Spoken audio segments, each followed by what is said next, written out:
Commissioner of police है, ये सुन ले ध्यान से, पुलिस वाले सुन ले, कमिश्नर ऑफ पुलिस है ना दिल्ली के, वो मुलजिम बनने की तैयारी में है इसी केस में, लेकिन संविधान जलाने के खिलाफ एक्शन लेके तैयार नहीं। इसी चौक पे भारत का संविधान जलाया गया था, 5 साल हो गए। इसी चौक पे, इसी पुलिस स्टेशन के पार्लियामेंट स्ट्रीट के डीसीपी और एसएचओ साहब को हमने, क्योंकि उनके सामने संविधान जलाया गया था, हमने मुलजिम बनाने के लिए कोर्ट में दरखास्त लगा रखी है। जो भी अम्बेडकरवादी होगा वो हमेशा संविधान और कानून के अंदर रहकर ही बात करेगा, कभी बाहर जाके बात कर ही नहीं सकता। ये पहली मुद्दे की बात। तो हम लोग जो भी बोलेंगे कानून और संविधान के दायरे में ही बोलेंगे।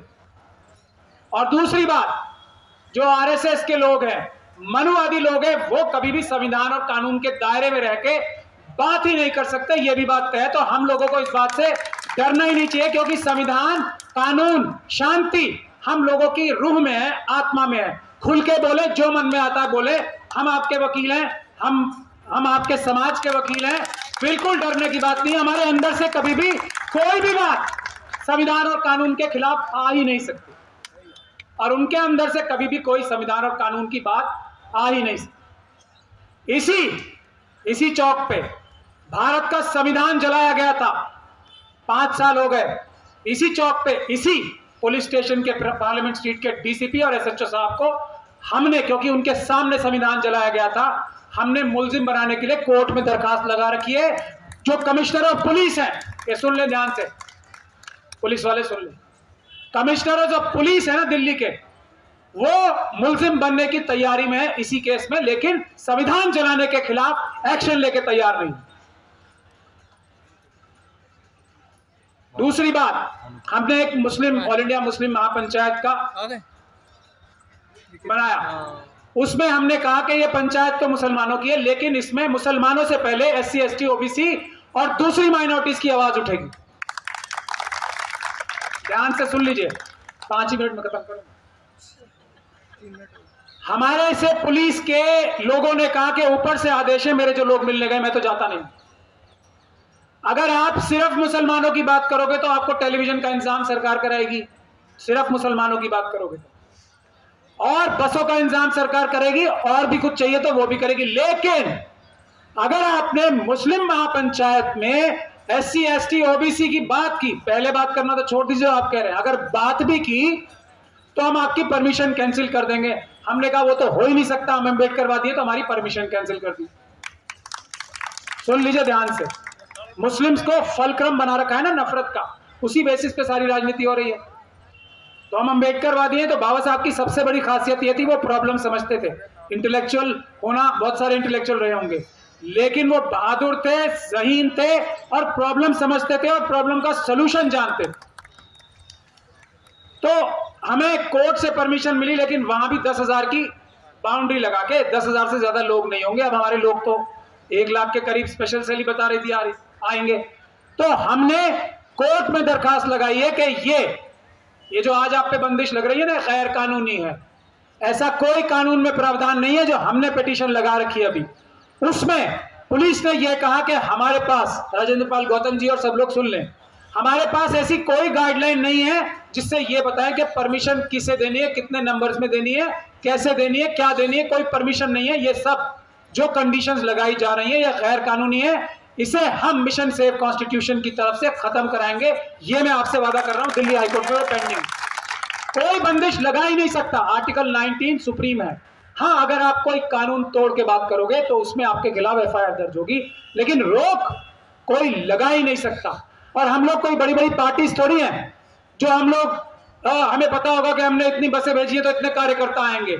मिशन जय भीम एक नारा देगा, राजेंद्र पाल गौतम जी ने दिया। अब इन्हें थोड़ी पता है 1 लाख आदमी आ जाएंगे उस बाबा साहब की कॉन्सेप्ट से अट्रैक्ट होके। इन्हें कहां से पता होगा? ये कोई बसें भेज रहे हैं लाने के लिए आप लोगों को? ये तो हमारा कॉन्सेप्ट, अम्बेडकरवादी कॉन्सेप्ट ऐसा है, लाखों लोग भी आ जाएं अगर ये बंदिशें ना हो। और ये ताकत है भारत के संविधान की, कोई बंदिश लगाना गैर कानूनी, गैर संवैधानिक। तो हमने फिर अपनी मुस्लिम महापंचायत को ऐसे किया कि हर स्टेट में, कैपिटल में और यूपी में खास तौर पे जगह जगह मुस्लिम महापंचायत करेंगे और मुस्लिम महापंचायत मुसलमानों से पहले एससी, एसटी, ओबीसी और दूसरी माइनॉरिटीज की आवाज उठाएगी। ये हमने तय कर लिया।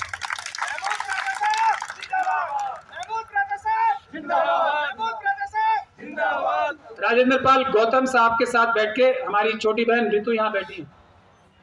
उसी प्रोटेस्ट में कुछ एक मसौदा तय हुआ था जिसके बारे में राजेंद्र पाल गौतम जी ने अभी बताया। मुस्लिम महापंचायत में भी हमने 2-3 पॉइंट्स उसके अनाउंस किए हैं।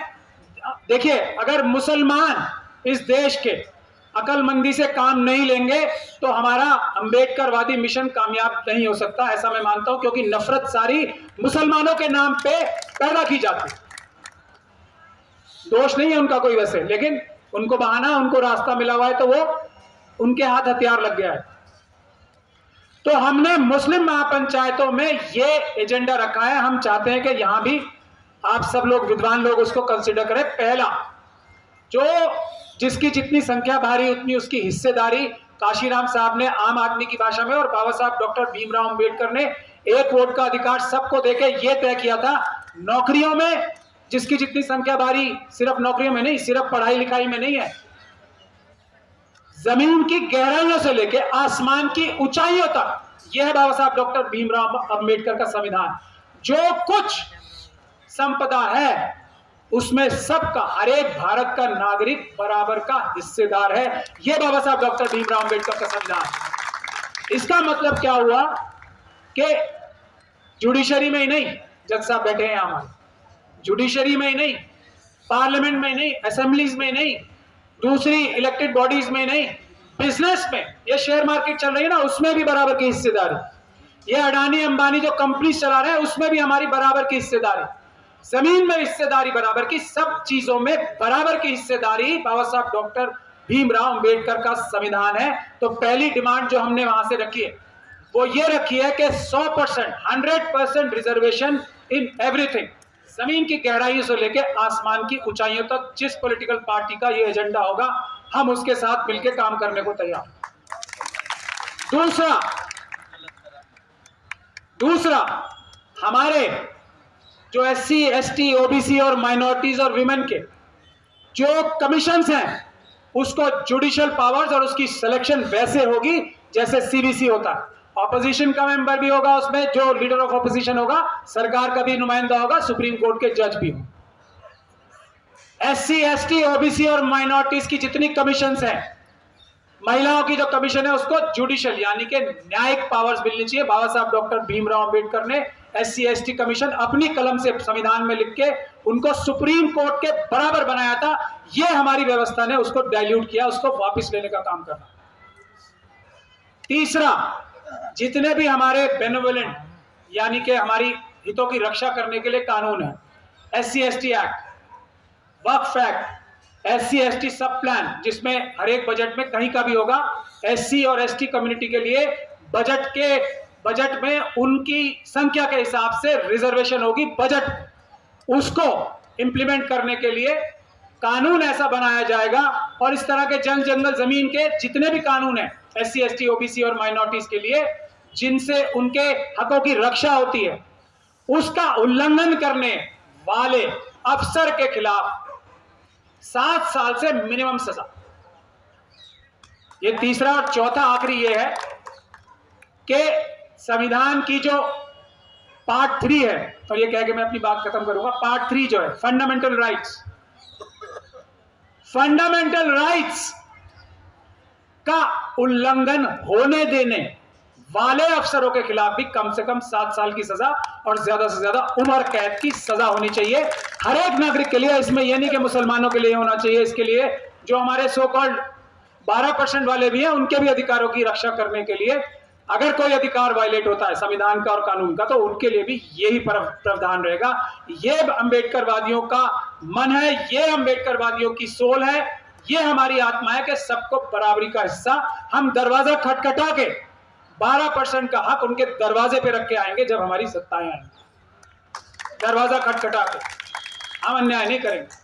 मुझे बस आप लोगों से यही कहना था। मेरा समय भी मेरे ख्याल से 5 मिनट हो गए। बहुत बहुत धन्यवाद। हम लोगों की एकता में ही जीत है और हर चीज में ताकत हर चीज से आती है, बिजनेस से भी आती है, जज बन के भी आती है, अगर आप दूसरा कोई काम करते हैं, ताकत हर चीज से आती है, सिर्फ नेता बनने से ही ताकत नहीं आती, एमपी एमएलए बनने से ताकत नहीं आती है। अडानी जी आज मोदी जी को चला रहे हैं, तो समझ लीजिए ऐसा नहीं है कि एमपी एमएलए पीएम बनने से ही ताकत आ रही है। हर काम अडानी जी से पूछ के करते हैं मोदी जी और अमित शाह जी, तो ये भी ध्यान से सोच लीजिए, हर एक का अलग अलग रोल है। जय भीम, जय संविधान, जय भारत।